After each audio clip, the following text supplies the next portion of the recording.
El PAN repite discursos clasistas. Loera le responde con datos. 13 millones menos de pobres en México. El senador Agustín Dorantes del PAN, demagogo, intentó cuestionar la política social de la 4T con anécdotas y críticas a proyectos estratégicos, acusando malos manejos y defendiendo la idea de que los apoyos no deben ser universales. Su postura recordó el viejo argumento falaz de enseñar a pescar, que históricamente ha servido para justificar la exclusión de quienes más necesitan respaldo. El senador Juan Carlos Loera le respondió con fuerza, recordando que gracias a la política de bienestar impulsada por López Obrador y ahora Claudia Sheinbaum, 13.4 millones de personas salieron de la pobreza. Loera, de Morena, contrastó los 36 años de abandono neoliberal del PRIAN con la redistribución actual, que garantiza becas, pensiones y derechos sociales universales. Subrayó que hoy México vive un nuevo régimen social más justo y solidario, donde el bienestar está inscrito en la Constitución y nadie puede ser excluido.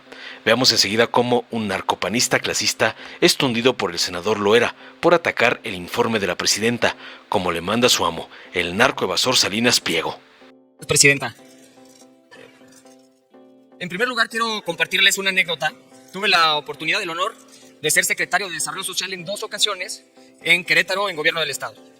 Y una de las primeras anécdotas que me recuerdan mi vida para siempre, llegando un día a un municipio en la Sierra Gorda de Querétaro, en Landa de Matamoros, conocí a una niña que estaba siendo aventada por su mamá, aventada en la silla de ruedas, y cuando se acerca con nosotros y nos cuenta su historia, la verdad es que fue una anécdota que me marcó para siempre. Era una niña que había nacido sana, había nacido bien, con salud, y que producto de las condiciones de su vivienda, se filtraba el agua, se filtraba el viento, no tenía muros y techos sólidos, y eso hizo que tuviera una enfermedad crónica respiratoria que le cambió la vida para siempre y que la hizo dependiente a su mamá. Y pongo este caso porque para mí esta es la razón de ser de los gobiernos: generar un piso mínimo de derechos para que tus circunstancias no te esclavicen tu destino, que cualquier persona, sin importar dónde le tocó nacer, con trabajo, con esfuerzo, con dedicación, pueda alcanzar su máximo potencial. O sea, yo creo que somos producto de las decisiones que tomamos, pero el ecosistema donde vivimos impacta en nuestras decisiones. ¿Qué tienen que hacer los gobiernos?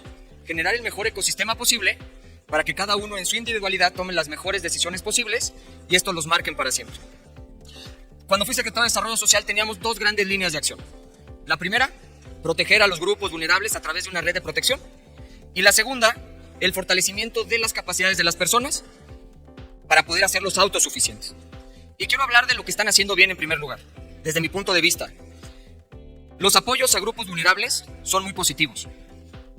Se ven en los resultados que se han tenido en las distintas encuestas que hablan sobre el ingreso de las familias mexicanas. Aumentar el presupuesto fue una gran decisión. Quitar intermediarios fue una gran decisión. Que la discrecionalidad en el otorgamiento de los programas sociales se haya quitado fue una muy buena decisión. Los resultados ahí están. Pero los apoyos por sí solos no son una estrategia integral. Estamos dejando de lado una línea de acción clave para que podamos empoderar a las personas. No podemos hablar de éxito en una política social si no garantizamos el acceso a un sistema de salud digno para todas y para todos. No podemos hablar de éxito si no preparamos a nuestros jóvenes a través de la educación. Hoy nuestros jóvenes no solo compiten con jóvenes de nuestro país, sino compiten con jóvenes de todas partes del mundo. Si no tienen acceso a herramientas tecnológicas, los estamos condenando a una competencia desigual. No podemos hablar de éxito si el 60% de los mexicanos no cuentan con seguridad social.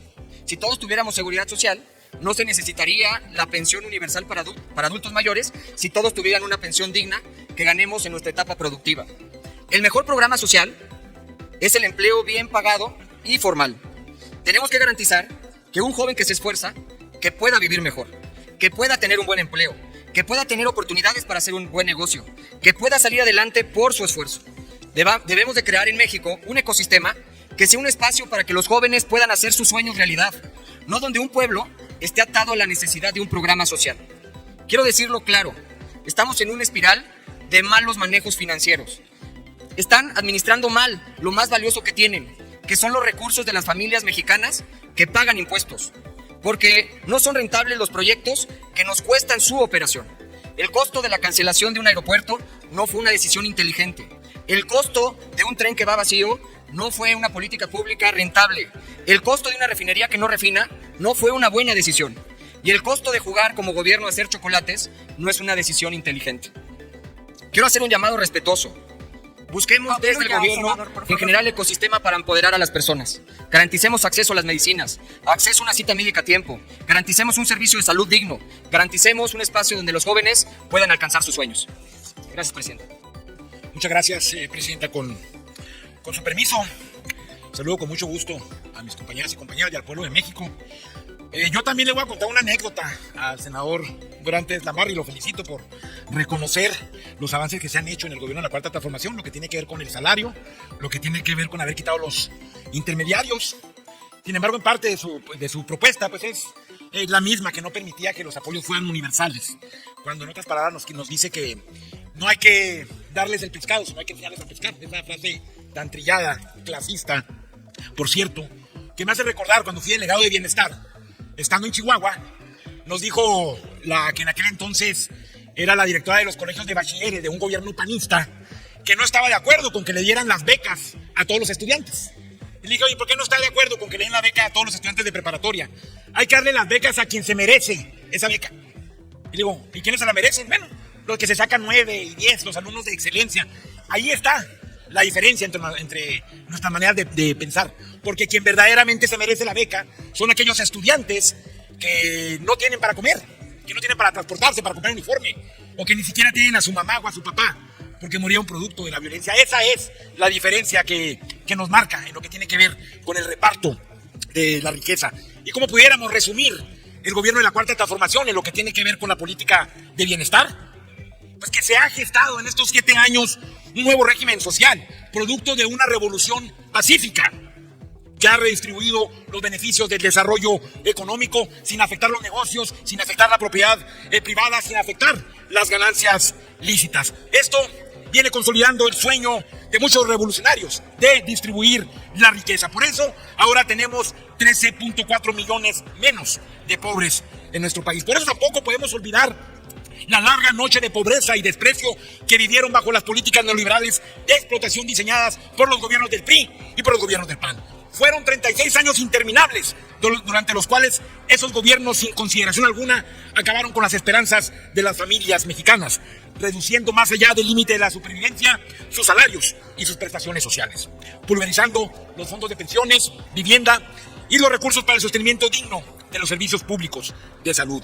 No tuvieron piedad tampoco para reducir al mínimo posible las inversiones del gobierno para atenuar los peores efectos de la pobreza.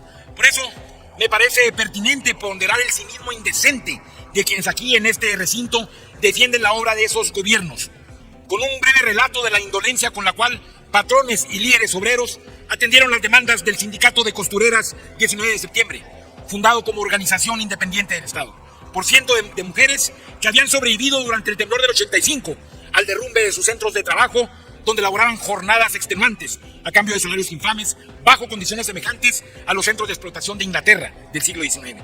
Pues bien, estas compañeras obreras, heroínas anónimas, que aún no terminaban de velar a sus muertas, demandaban mejores salarios, indemnización para las víctimas y sobre todo que las autoridades laborales evitaran la fuga de sus patrones, que lejos de conmoverse ante su dolor y sus necesidades apremiantes, solo se preocupaban por recuperar la materia prima y las máquinas que simbolizaban las reliquias de su poder económico. En plena lucha, a solo meses de la gran tragedia, una obrera que reclamaba diálogo y protección del secretario del Trabajo de entonces exclamaba: el licenciado Farrell debe obligar a los patrones a que cumplan su deber. No les pedimos un viaje a la luna, simplemente nos estamos abocando a lo que marca la ley. Y aunque no directamente, pronto llegó la respuesta en la voz pastosa y cansada de Fidel Velázquez, el líder histórico de la CTM. En sus palabras dijo: yo no tengo nada que ver con las costureras, porque en mi casa me cosen la ropa. ¿No le recuerda esto a las lavadoras de Fox? Ahora solo haré un comentario final para destacar la gran obra que está realizando nuestra presidenta, la doctora Claudia Sheinbaum, entregando apoyos directos al 80% de las familias mexicanas. México tiene 7 años despierto y en corto tiempo ha vivido un cambio tan vertiginoso que gracias a una verdadera política de bienestar progresiva ya vivimos otro régimen social en el que, como decía el gran Benedetti, hemos abolido la libertad de preferir lo justo.